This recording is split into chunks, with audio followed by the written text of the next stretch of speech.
escritorio, mi ventana, pondré a compartir esta.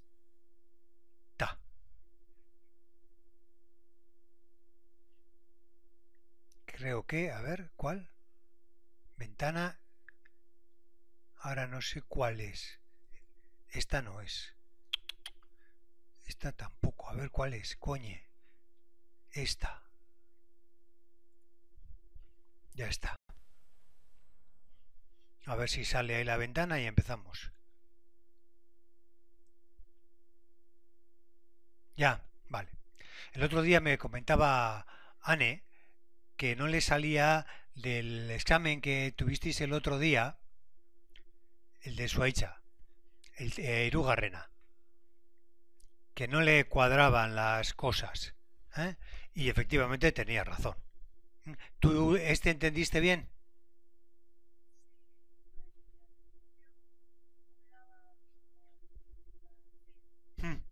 Sí, vale.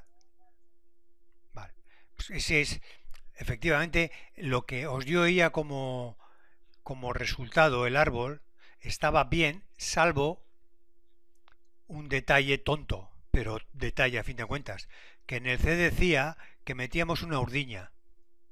Sacábamos una bola y metíamos una urdiña, y aquí no aparece la urdiña, aquí solo aparece como si fuese otra belcha. Y por lo demás, no sería exactamente igual. Yo lo he hecho un segundo, luego si queréis os lo mando, vale, lo tengo por aquí, a ver si lo encuentro.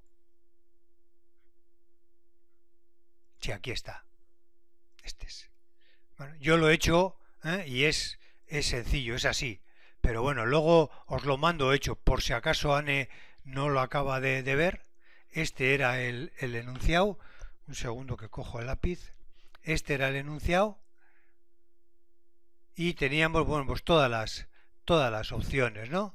Pues si sacaba de la A, de la B, de la C, del dado, y luego en función de valor del dado, sacaba yo de las cajas unas bolas. Por ejemplo, si sacaba una A y yo tenía 5, a ver, lo voy a poner de arriba. En la caja A yo tenía lau gorri eta bost beltza. Ateratzen banuen alako bat, izan zitekeen hori gorri bat edo beltza.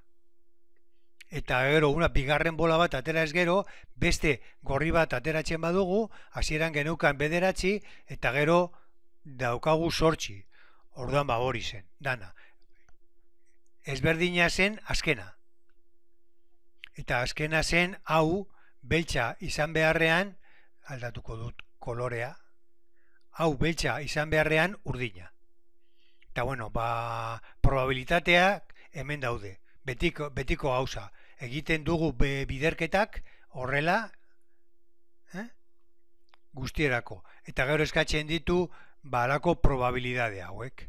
Eta probabilidadeak dira probabilidad de G2. Bigarrena gorria.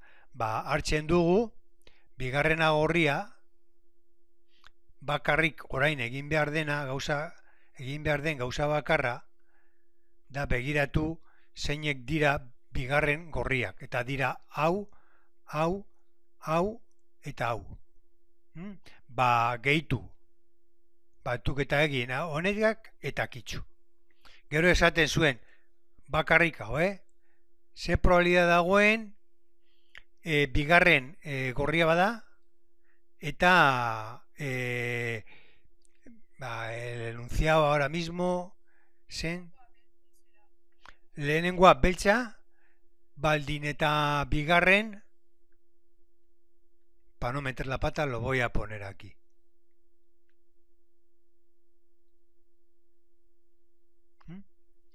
Bigarren bola gorria izateko probabilitatea. Bestean, C. Bola gorria bada, zein da, dadoan B letra ateratzeko probabilitatea. Orduan, ze probabilitate dago ateratzeko B, G baldin bada. Bada, B eta G Eta bueno, horretarako egin behar duguna da B eta G daukagu. A ver, hemen. hemen, barkatu, horrez.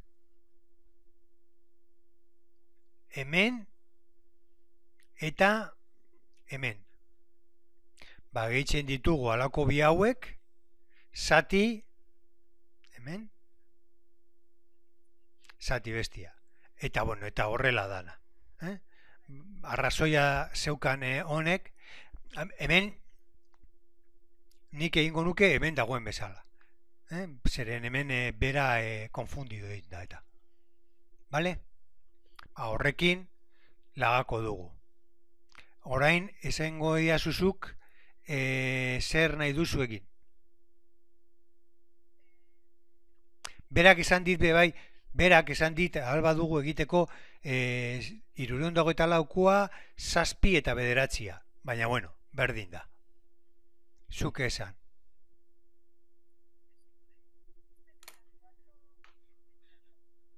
Un segundo, a ver si quito esto de aquí un segundo, que estoy mirando aquí. Que la 4 tenía algo. La 4 de la 324. Ah, vamos a ver qué tenía la 4.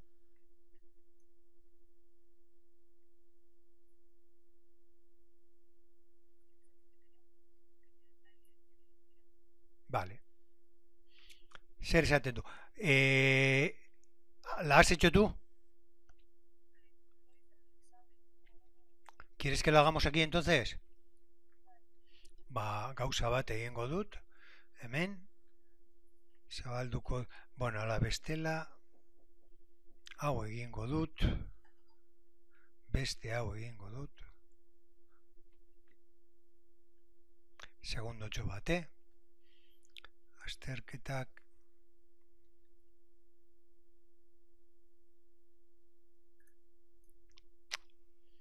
Venga, que espoi.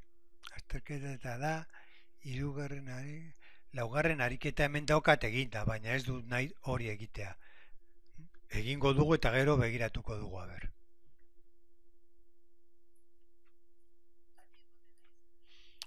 Bueno, eguzkia badago, baina bero begira nola da nagoen ni etxean.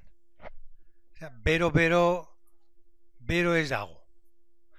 Ez daki zabaldu den ala ez. Bai, orain.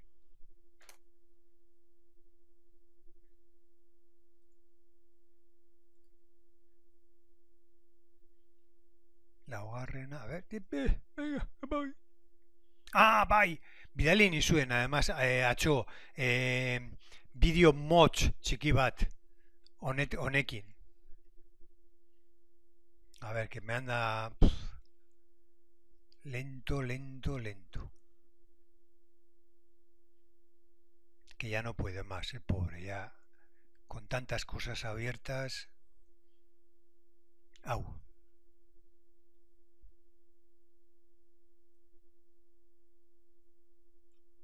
Hone daka, da detalle txobat, eta zuek klasean ez dakit, ziurazki egin duzuela, ja, baina gu hemen ez dugu landu hori.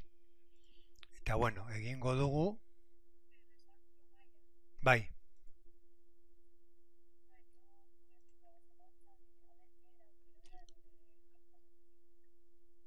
Ez da alfa zatibi. Da, alfa da, esan gura maia. Hau da. Egingo dugu. Venga, hasi zuk irakurtzen.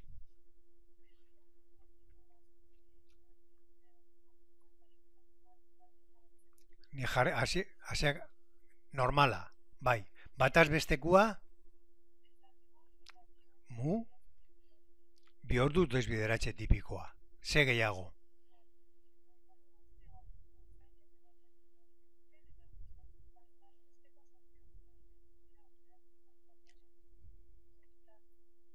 Vale.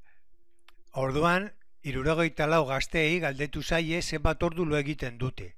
Bataz beste X, 7 ordu. Zer da, 7 ordu hori zer da? Bataz bestezkoa, baina ze bata de la gina. Eta nola deitzen genioen horri? Hau ez da binomiala, ez? Hori da, isa da 7 ordu. Hori da importantea. Bai?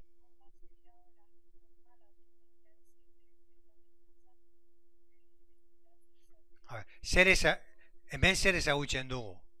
Hau, ez? Laginaren bataz bestekua. Orduan, mu, ze jarraitzen du, ze normala jarraitzen du.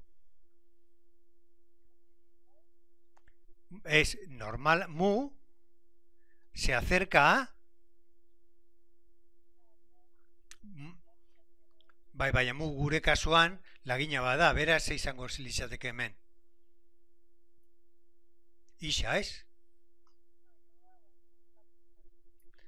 Eta orain hemen, zuk esaten duzuna, desbideratze tipikoa zati erroene. Gure kasuan, normala zein da, isa da 7 eta bi zati erro 74, orduan normala 7 0, esan? 25, ez? Bale, hor daukagu. Bueno, hemen daukagu ja eginda lehenengo zatia. Orduan, has dezakegu egiten betiko kanpana de Gauss. Hemen erdia ze daukagu 7. Bai? Desbideratze tipikoa ez dugu hemen jarriko.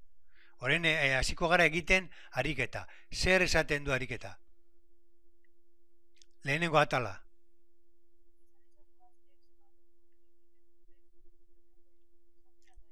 Osea, que esangura mailaz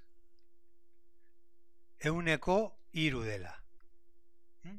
Zer esan nahi du honek? Begiratzen badugu liburuan, eta orain gustatuko litzaidake ikustea zer den esagura mailaz. Ea, ez dakite, lortuko dudan topatzen, baina saiatuko naiz. Emaidazu minuto pare bat, ea lortzen dudan topatzea.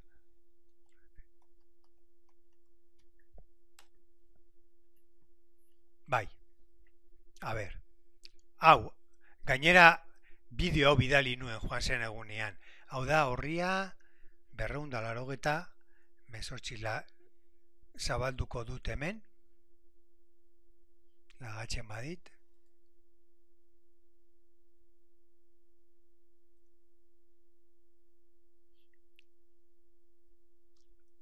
Liburua.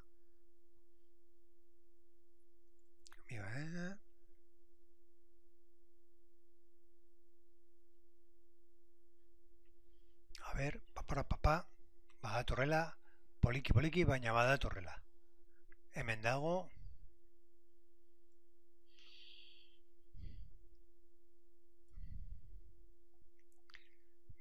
Da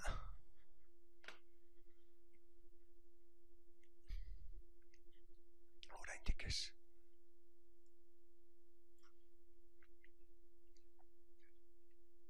Hemen daukago. Ikusten da pantailan liburua. Konturatzen bazara, hemen hori atxo bidali nuen, hemen jartzen duela. Kaso honetan, esangura mailaz euneko segundu bat, euneko 5. Bai? Adibide honetan. Eta hau da marrazkia. Zer esan nahi du? Hau 95 baldin badao, hau alfa izango da esangura maila. Orduan, alfa medios izango da horren erdia. Bai?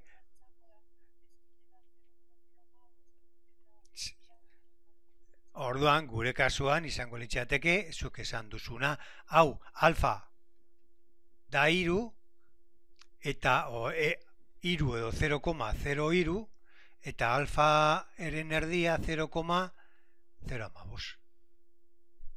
Eta hau izango da 0,015 eta hau faltatzen dena. Eta hori izango da bat, ken 0,015 orduan hau 0,985, bai? Eta gero, nik ez dakit, nik uste dut hau eginda daukadala. Begiratuko dut bada espada, esan dugu hau zela laugarren ariketa. Eta begiratzen badugu taulan, hemendik jartzen du zeta dela 2,2,7. Bai? Eta orain betiko rolloa, ez? Zenbat gazte lo egiten dute, ordan zer, orain badakigula zenbat da zeta eta betiko rolloa. Errorea esaten dugu zeta dela isa minus mu zati desbideratze tipikoa, beraz errorea da zeta bider desbideratze tipikoa. Gure kasuan 2,7 bider desbideratze tipikoa zen bada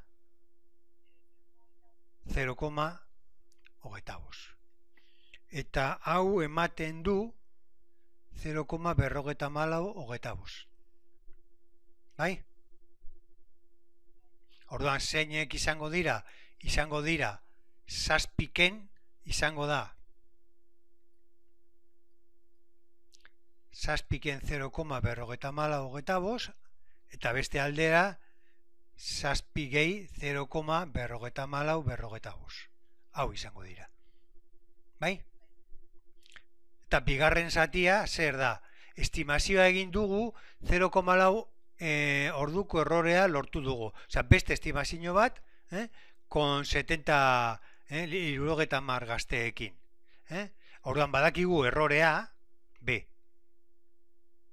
Errorea dela 0,4. Bai? Eta orain esan dugun bezala da zeta bider desbideratze tipikoa. Gure kasuan, zeta da 2,7 eta hemen bider desbideratze tipikoa lehen esan dugu zela 0,2 zati gure kasuan, bai esan.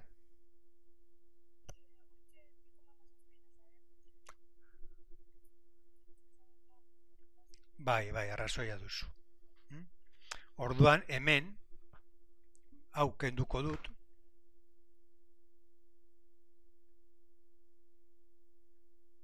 Hau. Badakigula desbideratze tipikoa dela bi zati erro 70 eta hau ematen du 0,23 bederatzi. Eta badakigu orain hemen lehen geneukan formula honetan errorea da 0,4 berdin zeta ez dakigula zenbaden zeta bider 0,bederatzi. Orduan zeta hau bestaldera eramaten badugu biderka zatitzen, orduan zeta ematen du ez dakizen baden. 1,67,3. Bagoiaz taulara 0,bederatzi,5,25. 0,bederatzi,5,25 zer da? Marrazki honetan. Ez baina erdikoa da hau? Hau da zeta.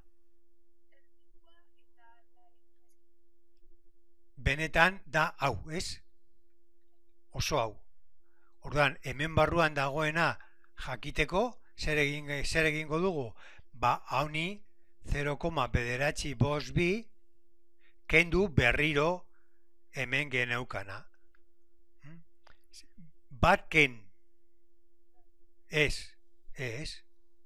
Hau da 0, bueno, eta hau zenbat izango da, 0,15. Bueno, no, esto era de antes.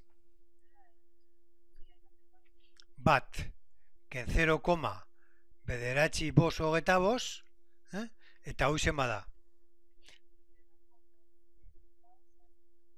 Ba, orduan, hemen erdian dagoen azala ze izango da, 0,bederatzi,5,25 ken, bai ala ez. Eta hoi da emaitza. Eta da 0,80 bar, orduan euneko 80,5. Bai? Hemen importanteana da, bueno, hemen gakoa zegoen en el esangura maila. Ez da konfiantza maila da erdian dagoena, eta esangura maila da alfa. Alfa erdia ez alfa. Kontuz horrekin. Bai? Venga. Orain esan zuk nahi baduzu beste bat. Lehen esan didazu, begiratzeko 311 bat, 313 bat, eta hori, ez? Hauek. Hauek egin genuen, hauek ez. Hauek. Hauek egin genuen joan zen egunean, ez? Bideoan. Horregatik esan dizu begiratzeko bideoa. Joan zen eguneko klasean, hau ikusi genuen. Nahi duzu begiratzea berriro? Bai, bueno. Vale, ya, pero era con mala leche, para que volvieses a mirar, porque te dije, conviene que mires, a pesar de que hicimos, convenía que hicieses. ¿Vale? Bueno, antes que eso, me gustaría el que acabamos de hacer, a ver si lo veo por aquí, que lo localicemos dentro de lo que es, aquí yo podría decir, que a la hora de hacer las aproximaciones a la normal, tenemos dos casos. De una distribución normal, trabajar con laguiñas, y aquí tenemos dos oportunidades. Una, que yo conozca mu eta desbideratze tipikoa y que me pida la X y la desbideratze tipikoa de una laguiña. Esta es una, que no tiene nada que ver con las binomiales, que es la que acabamos de hacer, que es la que me dice que se ajusta tanto una como la otra, la mu, se ajusta a una normal, se ajusta a una normal de AU, y esta se ajusta a una normal de AU. ¿Vale? Las dos. Teniendo en cuenta que la desbideratze tipikoa es desbideratze tipikoa zati RN. Esto es lo importante. Punto. Pero esto tiene que ser para binomiales. Digo, para no binomiales. Para normales. Con las binomiales, como decíamos el otro día, tenemos tres opciones. Y me vengo aquí.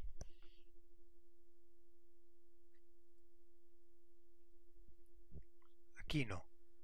Aquí. La primera es que yo tengo una distribución binomial. Voy a cambiar de color. Tengo una distribución normal en el que la distribución binomial sería calcular X, sería una distribución binomial NP. Punto. ¿Vai? Vai. Ahora bien, cuando estos valores, como decíamos, se hacían muy grandes, yo lo que podía es aproximar la media a una normal de n por p R n p q. Siempre y cuando se cumpliese que n por p y n por q fuese mayor o igual que 3. ¿Vale? Eso está claro. Sin embargo, tengo otro ejemplo de binomial que es distinto, que es trabajar con proporciones. Este que estamos hablando aquí, estamos hablando de n's, de aleas, de cantidades. En este ejemplo que decíamos era una fábrica de relojes, que dice que tiene un error de produce un 5% en un EcoBOS de defectuosos. Entonces, en nuestro caso, bueno, aquí al final luego lo que me pide es cuál es la probabilidad de defectuosos. Pues en ese caso la P sería 0,05. ¿Vale?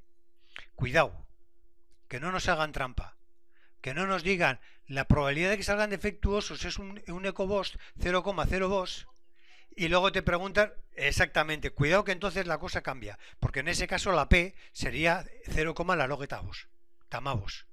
¿Vale? Entonces cuidado con eso. Entonces, en esas condiciones yo tengo que aplicar esta aproximación de normal. Aquí me va a preguntar, ¿cuál es la probabilidad de que me salgan más de 30 relojes? Más de 40, entre 30 y 40, entre 20 y 30. Siempre en números enteros. Punto. Primer caso de binomial. Segundo caso de binomial. Que ya no me hable de cantidad de relojes, sino que me hable de proporción de relojes.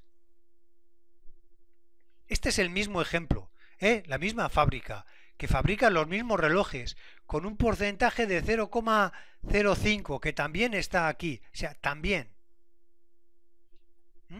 Y lo que me dice es que cogemos una caja y metemos 400 relojes en una caja. Y me dice, ¿cuál es la banáqueta? La banáqueta en este caso, al ser una binomial, porque es reloj, ¿funciona o no funciona? Entonces, es binomial. Entonces, en ese caso, volvemos a tener que la P es igual a 0,05, la proporción. Vale, pues ¿qué es lo que nos pide aquí? Torloju con una proporción del 90%, dentro de esa caja, calcúlame los relojes que pueden salir defectuosos. Os lo dije el otro día. Esto lo que me lo hace es el de la fábrica, cuando quiere comprobar en una caja cuántos relojes pueden ir defectuosos, él ya sabe que fabrica el 0,05 de relojes defectuosos. Pero ¿y en una caja de 400 cuántos pueden caber defectuosos? Claro, él podía hacer, como dijimos el otro día, coger una caja y a medida que se van fabricando las cajas ir midiendo ir comprobando todos los relojes. Pero claro, en ese caso lo tendría más fácil, porque lo que podía hacer es decir, mira, yo en esta caja de 400 me encuentro 20 defectuosos, los retiro y 20 veto 20 buenos. Con lo cual a eso es lo que se le conoce en las empresas como el trabajo a cero defectos. Quiere decir que todos los relojes que salen de la fábrica salen buenos. Pero eso también no lo pueden hacer porque es carísimo, porque comprobar todos es mucho trabajo. Entonces, ¿qué es lo que hacen? Mirar a ver dentro de qué probabilidades se mueven. Ellos ya saben que sacan el 5% defectuosos. Cogen una caja de 400 y meten 400 relojes. Cogen esos 400 relojes y miden cuántos son defectuosos, cuántos pueden ser defectuosos. O sea, ellos saben que es 0,05 de toda la población. Con lo cual, para saber dentro de una caja, dentro de una laguiña, qué proporción de relojes puede haber erróneos, lo que hace es aproximar esta PR, aproximarla a una normal de P y RNPQ.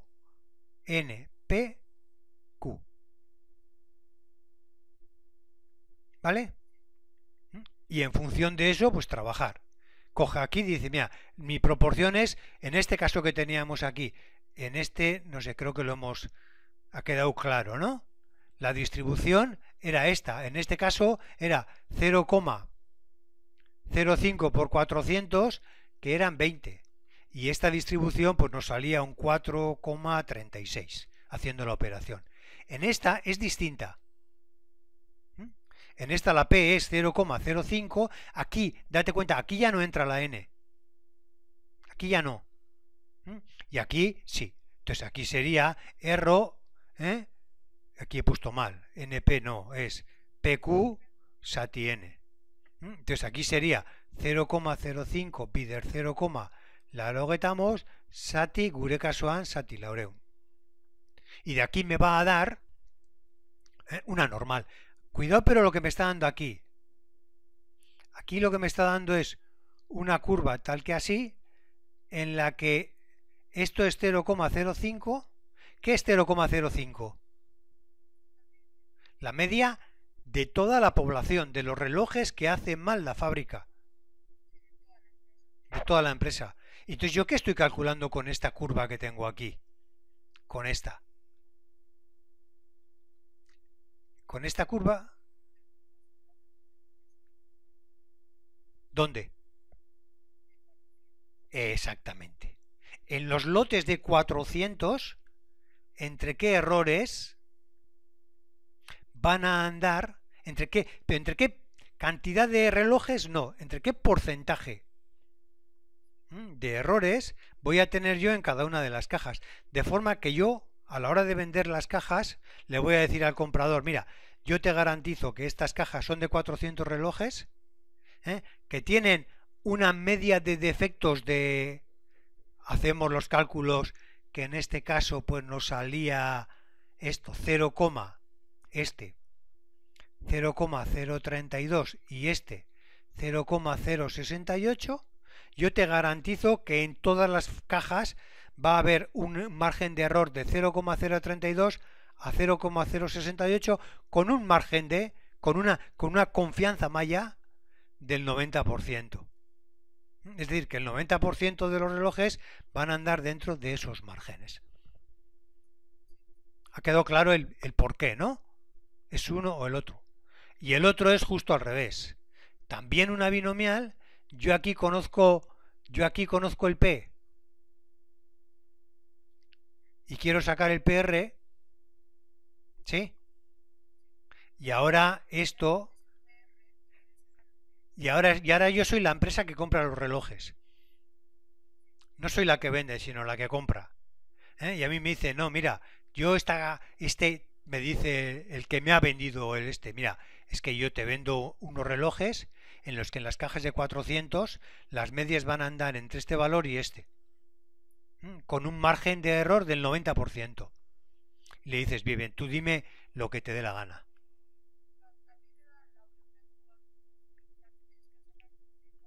Eso es.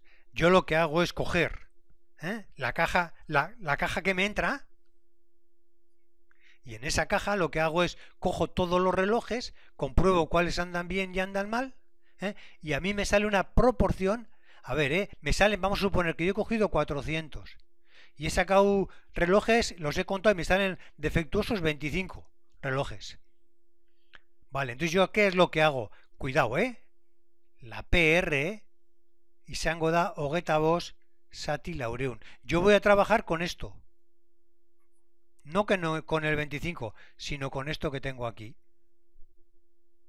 Y esto me va a dar una PR. Y yo sé que esa, la P, se va a ajustar a la normal de PR, error, lo mismo que antes. Antes era sin Rs y ahora es con Rs.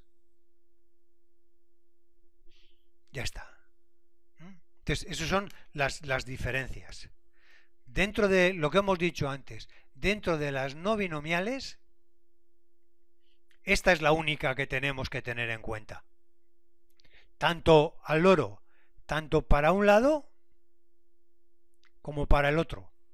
Tanto si yo sé la mu y quiero sacar la batas bestekua de la guimbatekua, edo si yo sé batas bestekua la guimbatekua y quiero sacar la mu de la población. Eso para las no. Para las no binomiales. Y para las binomiales tenemos los tres casos. Una por números y otras con pairs, con proporciones. Sabiendo la de población, sacarla de la laguiña, o sabiendo la de la laguiña, sacarla de la población. ¿Vale? Eso era los test. Si quieres lo vuelves a mirar por si acaso. El vídeo lo tienes ahí. Entonces, pues bueno. ¿Vale? ¿Alguna otra que quieras que hagamos? He quedado que igual os mandaba algo o no. No, ¿no? Vale. Una binomial. Vale. Anne me ha dicho que a ver si hacíamos la... A ver, tengo que por aquí. La faena es que, joder, me he dejado un cuaderno en casa y todas estas que teníamos ahí de autoevaluación las tenía hechas allá. Entonces las he tenido que hacer otra vez aquí por sí. ¿eh? Por si. Vamos a mirar esta. No, a ver si la encuentro.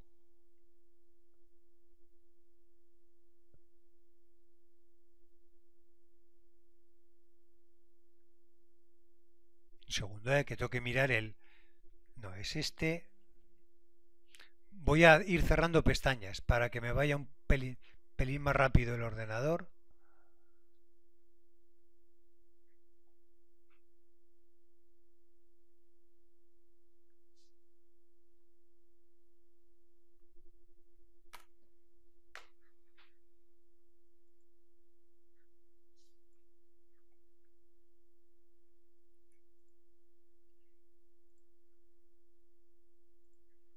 Bueno,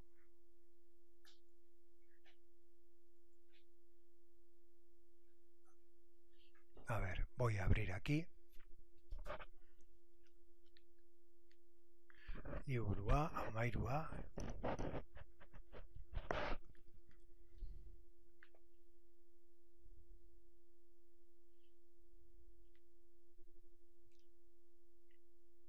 Al final son todas. La que vamos a hacer ahora también es prácticamente igual, pero la hacemos. A ver. Dios.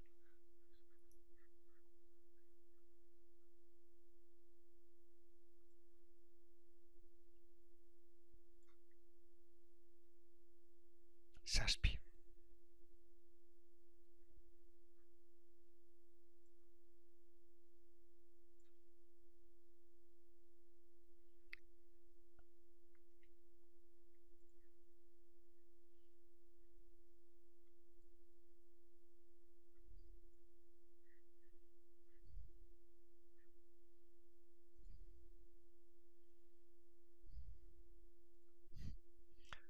Ya está aquí, ya viene.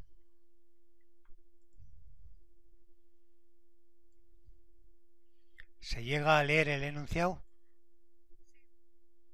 Pues vamos allá. Venga. Esa.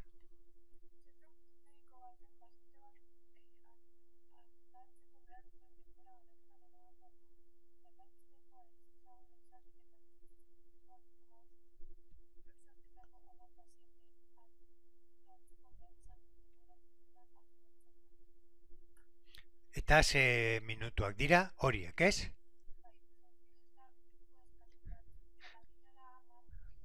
Lagina N, segundutxo bat, N, P. N da hamar. Ze gehiago. Ze gehiago dakigu. Ba, desbideratze tipikoa zenba da? 2,5 minutu. Eta kalkulatu behar dugu la media. La media ze izango da? Bos, gehi sei, gehi pipipipipi, gehi amabos, zati zenba daude. Hamar, ez? Orduan zenba da? E? 8,6. Hau da, la media. Ke media? Dela isa. Orduan jarriko dugu isa, bai? Orduan 8,6. Ze gehiago, hau zen olako mota da hau. Hau zer da, binomiala ala ez binomiala. Barkatu? Normala. Ba, binomiala izateko, izango litzateke, se muere el paciente o no se muere. Pero no ese es el caso. Hartatzeko, nik egon naiz begiratzen, eta ez nekien zela el tiempo de atención al cliente, al paciente. Ordan normala da. Ordan, zer egin behar dugu? Ba, lehen esan duguna, nola izango, ze kalkulatu behar dugu? Aurkitu, arkitu, zer, baina zer, maiarekin zer. Pero de qué? Barkatu, ¿al paciente o a todos los pacientes de media? Eso es. O sea, realmente, guk ezagutzen dugu hau, ze kalkulatu behar dugu?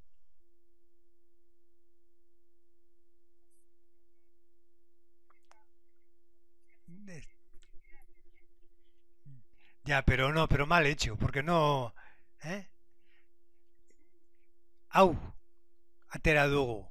Eta ze kalkulatu behar den? La media de la población. No, de la población. Mu kalkulatu behar dugu. Bai? Eta badakigu kasu honetan lagina bat hartu ez gero, hombre, izan behar da, n bider bider bider p izan behar zen hogeita hamar, n izan behar zen hogeita hamar baina handiago, ez?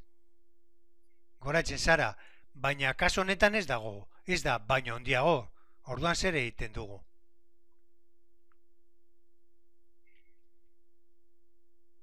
Sabemos que la mu espera un poco, la mu se aproxima a una normal de isa eta hemen nola zen,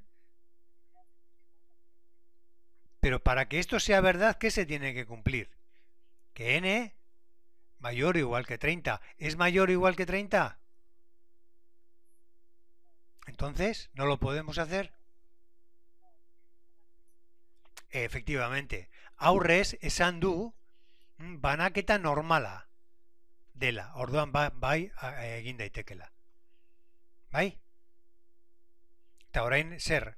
Euneko larogeta amabos konfiantzako. Zer egin behar dugu orain? Marrazkia egingo dugu. Hau, hau, hau, eta hau, hemen barruan dagoena zen bada. 0, larogeta amabos. Beraz, hau, 0,0 eta 0,0 ze kalkulatu behar dugu orain? Balore hauek, ez? Isa hau eta isa. Hemen erdian dagoena badakigula hau 8,6 dela.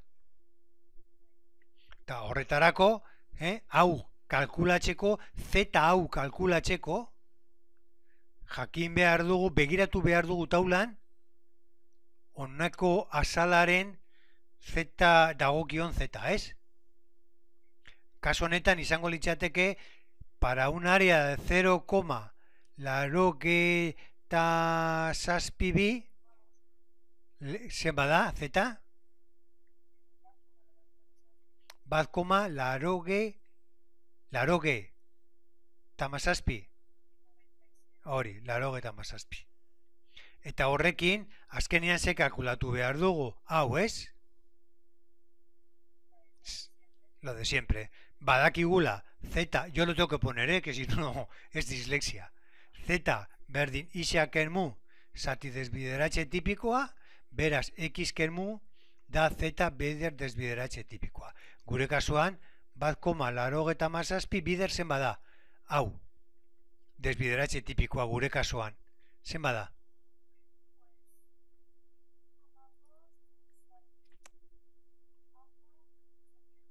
Zati erro hamar. Eta hau zen bada. Hau, osoa.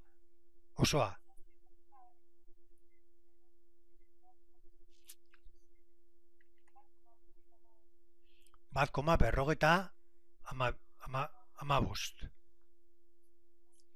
Beraz, badakigu hau zen badet eta hau zen badet. Hau izango da 8,6 ken hau, eta hau izango da 8,6 gehi hau. Bai? Baina hau ez da binomiala, esan dugu binomiala egiteko, baina ez da. Eta bueno, bigarrena zer da, betikoa. Egingo dugu bada espada? Baina kontuz honen, hemen, Oinarria, minuto bat baino gutxiago izateko. Minuto bat baino gutxiago izateko, kontutan euki behar dugula errorea, minuto bat dela. Eta izango dela, Z esan dugu zela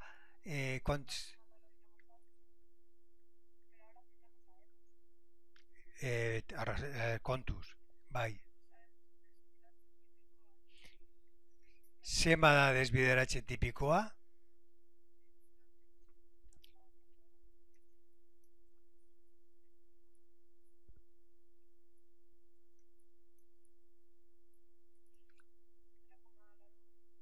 0,80 da, barkatu?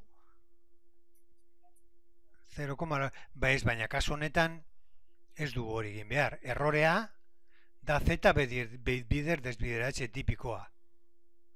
Bai? Eta gure kasuan, a ber, segundutxo bat,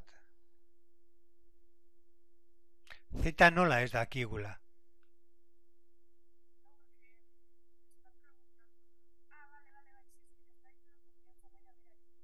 Hori, orduan badakigu. Hori, orduan z, zenba zen z esan dugu. Bat komala? Desbideratze tipikoa. Zenba da desbideratze tipikoa? Pop. A ber, segundutxo bat, 2,5 zati RN. Eta hemendik atera RN. Bueno, eta hau da bat. Orduan, cuidado con esto. Cuidado con esto. Bai? Hau bestaldera pasau eta hau da. Eta hau zenba da? Hau biderau?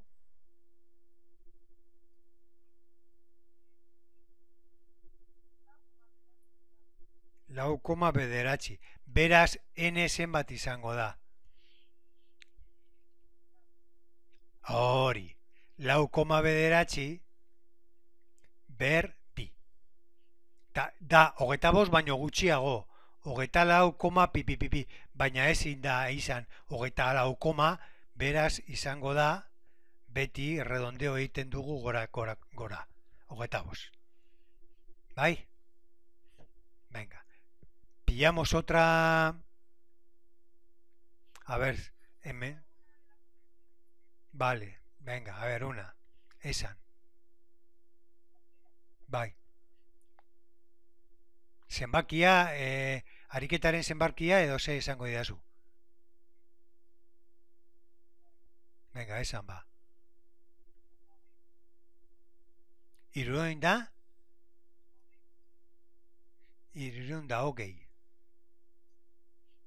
Que estoy en la hogeita lauan nagota.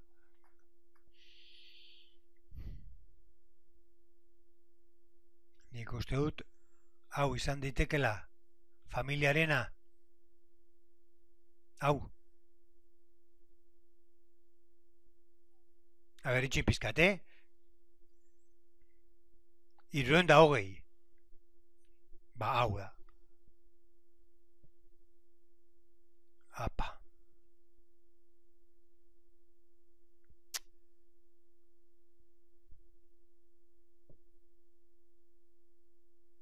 Joe.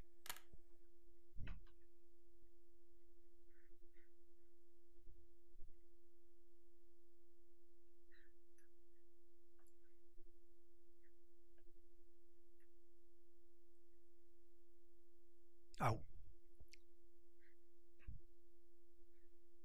Segundo bat. Hau.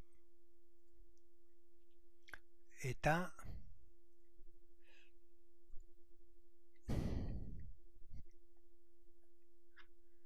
hau. Bai.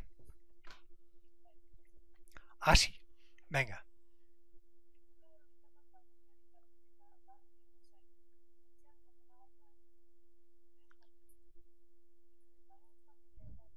Vale. Oran, azteko ze dakigu hemen. Hirurehun da berrogeita hamar familia. Vale. Eta zenbat daukate ordenador? Zen nolako mota banaketa da hau? Zergaitik? Hori. Vale? Zer galdetzen du? Ordan da binomial bat, hori badakigu. Bai? Jarraitu.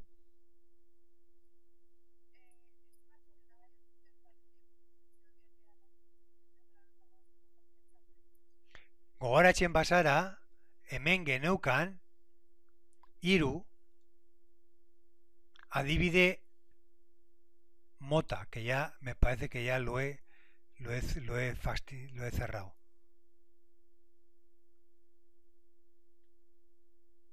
Pues pues lo abro. Me interesa abrirlo. Hau, ez bai, bueno, ikusteko pantalla, baina. Vale. Hemen hiru geneukan. Esan genuena. Lehena, zenbakiak. A ver qué pasa aquí. No me coge.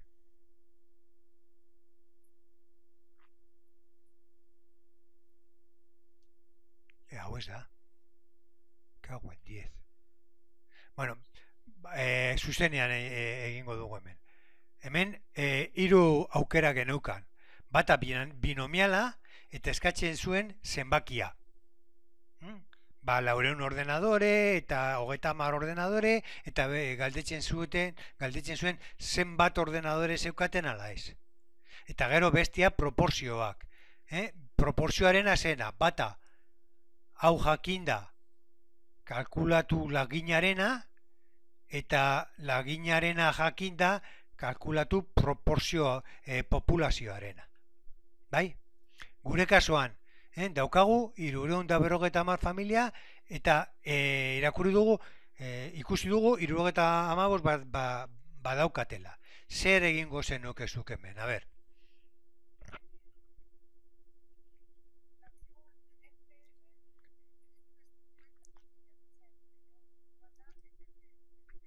Naiz eta hemen ez esan hau lagin badela, hau da populazio baten rolloa. Orduan guk hartu dugu 350 familia eta hortik atera dugu ze proporzioa daukate ordenadorea. Hau. Bai? Ze gehiago eskatzen du?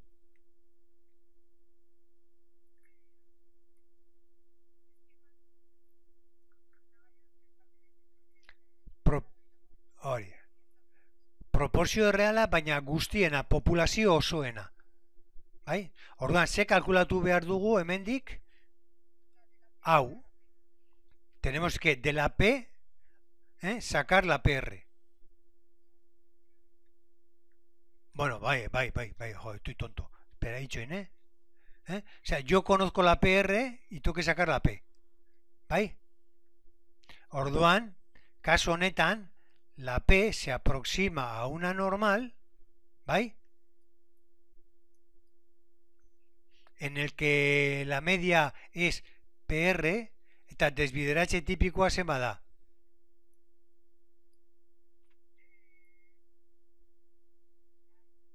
Bai. N bai, baina kaso hauetan, a ver, caso hauetan, las P tenga o no tenga, begiratu hemen, tenga o no tenga R, se aproxima a una normal en el que yo tengo aquí P, tenga o no tenga R, eta hemen desbideratze tipikoa. Ze nolako desbideratze tipikoa? Erro, gure kasuan, con el PR es PR por QR zati N. Gure kasu EP. Gure kasuan hau da. Si fuese al revés, de la PR sacarla de la P sacar la PR sería lo mismo pero sin R's. ¿Bai? Entonces, gure kasuan hau kenduko dut.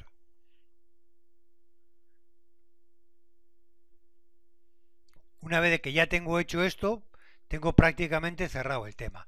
Entonces tenemos que la P será una normal de PR zenba da gure kasuan. 0,01. Eta desbideratze tipikoa 0,21. Bider bat ken hori 0,79 zati RON EP. Bai, ja, ez bi aldiz erroez. N gure kasuan hori da. Eta hoi zen bada, hau hemen, orduan da, n 0,21 eta, esan duzu, 0,01. Ya tenemos hecho lo más difícil. Y ahora que nos pide estimatu, populazioan zenbat daukate ordenadorea harako konfianza maila. Betiko horrengoa paso zein da? Zein da horrengo paso? Margotu. Hemen erdian zenbat da? Erdian. Begiratu pantailara. 21. Hemen azal hau 0,85. Beraz, hau alfa medio zenbat izango da? 0,05. Beraz, hau azal oso hau izango da 0,85 gehi 0,25 0,9 bai?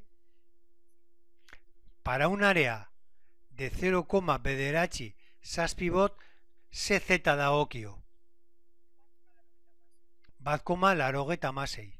Oza, Z badakigu. Eta orain, ze kalkulatu behar dugu alako hauek ez, x1 eta x2. Beti egiten dugun bezala. Badakigu, Z dela isa kenmu zati desbideratze tipikoa, beraz, isa kenmu es igual a Z bider desbideratze tipikoa. Gure kasuan, 1,86 bider zenbat zen desbideratze tipikoa? Eta hori da 0,1 bederatzi bost. Bai? Zenbat, ze proporzio daukate ordenadorea? Del 0,21 ken 0,9 a 0,21 al 0 gehi 0,1 bederatzi bost. ¿Vale? ¿Le vas cogiendo el tranquillo? Vale, pues tú dirás. La 20. Vamos a ver a por la 20. Voy a cerrar esto.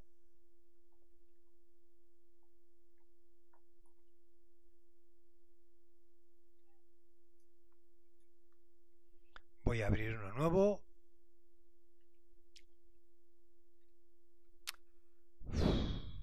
Si me deja.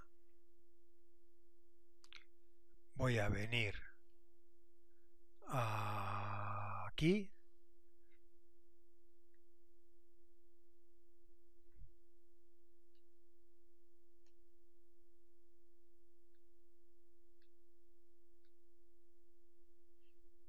La 20.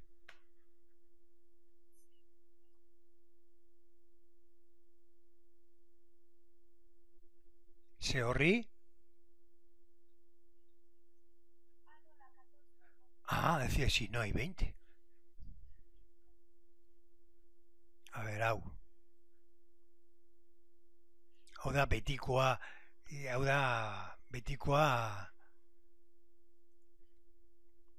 erabiltzeko betikoa.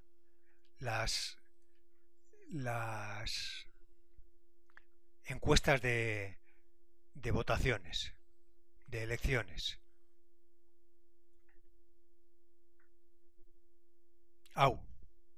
Vamos allá. Así.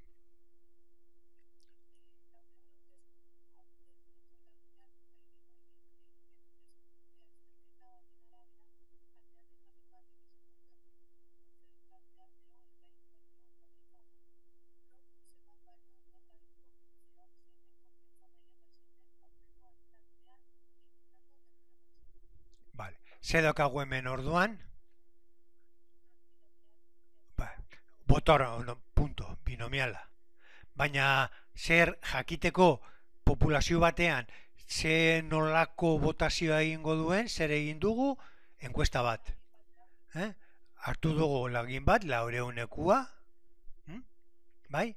Eta ze gehiago dakigu, pues ese,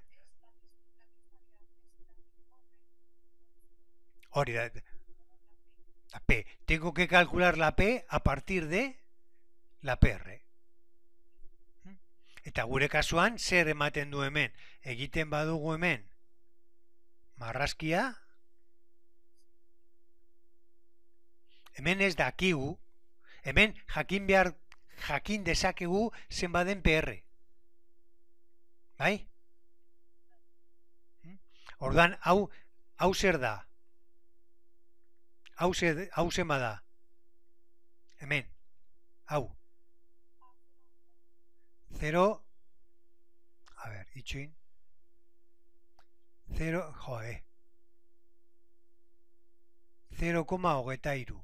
Eta besti hau, 0,11. Beraz, zenba da erdian dagoena, hau izango litzateke gure kasuan PR, ez? Hauen 0,7. Orduan badakigula hori. Orduan badakigula que la P se aproxima a una normal en el cual yo tengo aquí la PR eta hemen desbideratze tipikoa zati ando mal, joe, tonto. Ya de tanto hacer ya hago sin pensar. Hemen zenbat izango litzateke?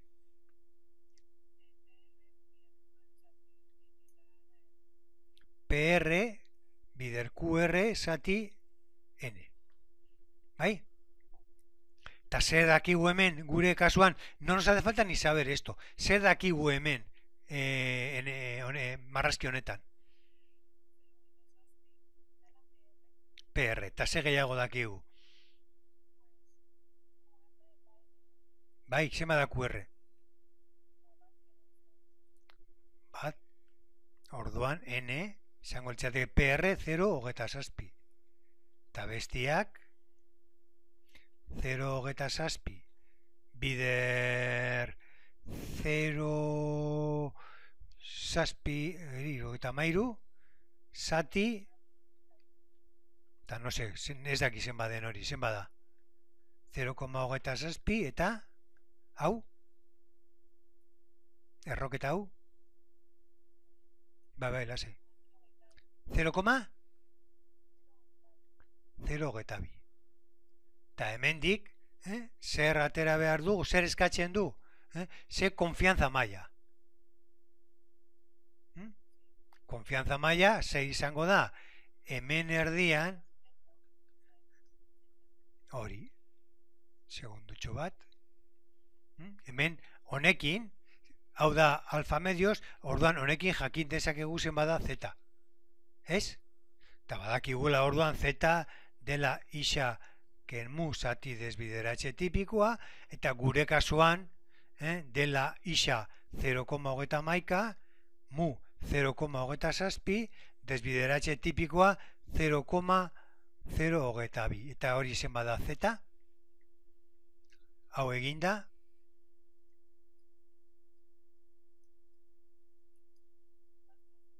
bat koma sortzi orduan segundotxo bat badakigula hau Z dela bat koma sortzi bai? Konfianza maila kalkulatu behar dugu orduan horretarako Z honekin zer aterako dugu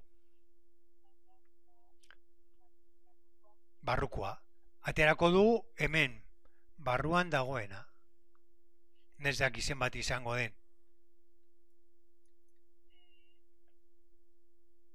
Z honi dagokio begiratu zu nik zibiltzeko alde batetik bestera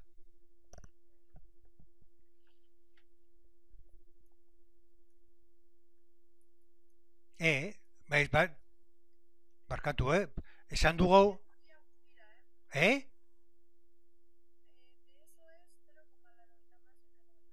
0,86 berrogeta bat ba orduan hemendik alfa medio zen bada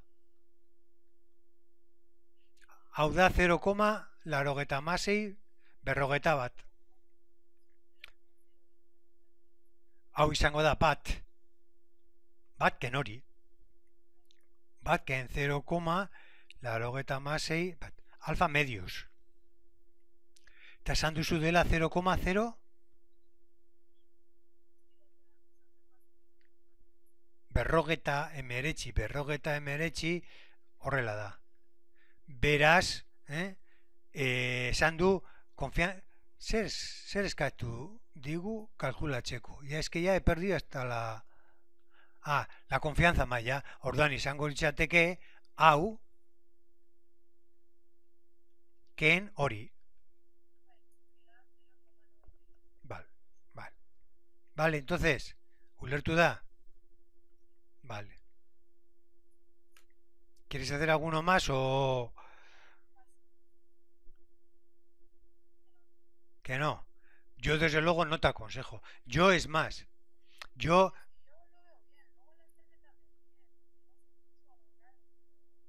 tienes que coger aire. En la secreta tienes que coger aire e intentar pensar con tranquilidad. Intentar darle la vuelta al problema. Os lo tengo dicho. No tenéis que empezar a pensar, sí, aquí es el P por Q, Sati R N. No. Tenéis que darle sentido al problema. Lo que estamos haciendo aquí ahora. No, yo sé la población, sé esto, tengo que calcular lo otro. Tengo que hacer eso, buscarle sentido. Lo mismo que antes con los árboles. Buscarle el sentido.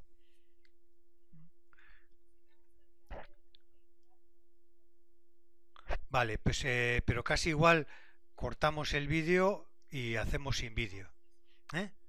Y mi consejo es que no te líes ya con esto demasiado. Si quieres repasar algo por encima, por lo que decíamos el otro día, a ver, es. Bueno, los resúmenes que decíamos el otro día, ya más ejercicios yo no haría. Coger aire, mirar los 3, 4 ejercicios tipo que hay y quedarse con ellos. ¿Vale?